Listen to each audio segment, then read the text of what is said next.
Hello and welcome. So this is the first update on the Red Knight game in 2019.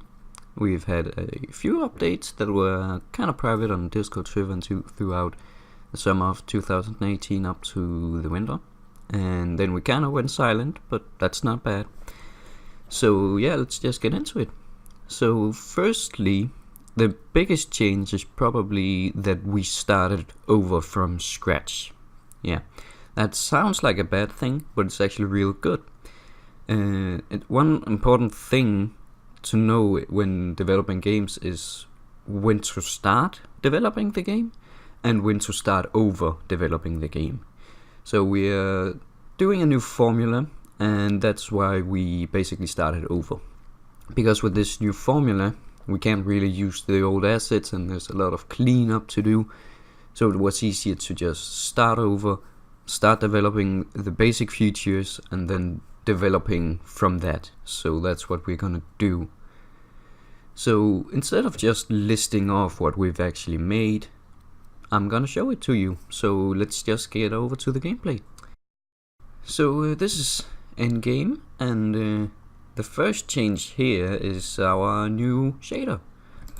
So this shader is a little bit more advanced than the previous one. This shader consists of firstly a cell shader, which just simplifies colors and blending those colors together. So it looks a lot more comic book like and a lot more like it's drawn. Then on top of that we have a line shader which draws lines on everything, as you can see. So that looks pretty cool, and it makes it easier to distinguish certain objects in the game world. So it's actually pretty cool to have that.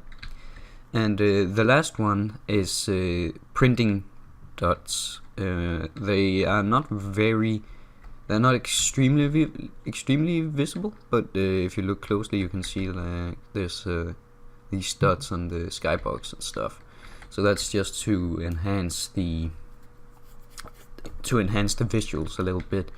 Now to go hand in hand with the new shader, we're still using saturated colors and lighting, and that gives really nice results, as you can see here.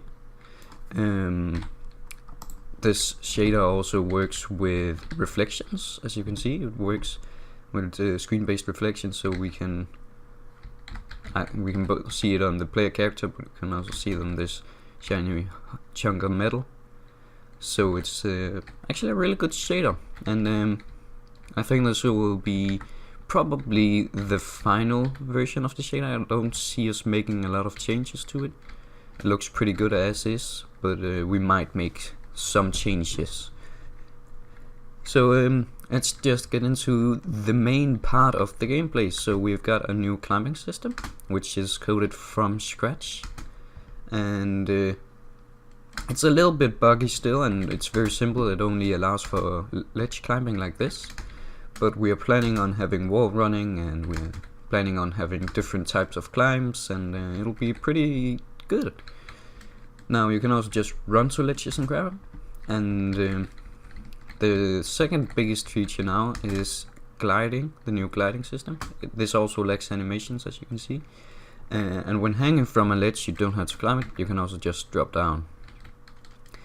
Now the gliding system can also now be used to just do like larger jumps, which actually could open up to a lot more potential in traversing the world, so I think that would be pretty nice.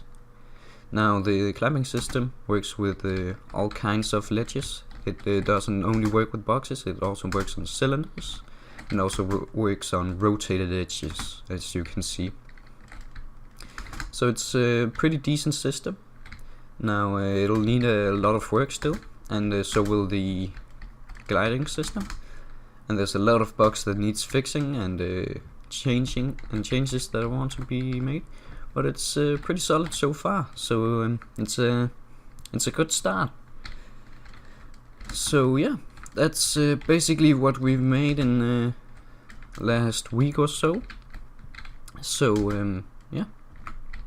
Next update will be out maybe in a week, I don't know. But hope to see you there. So that's basically it, yeah.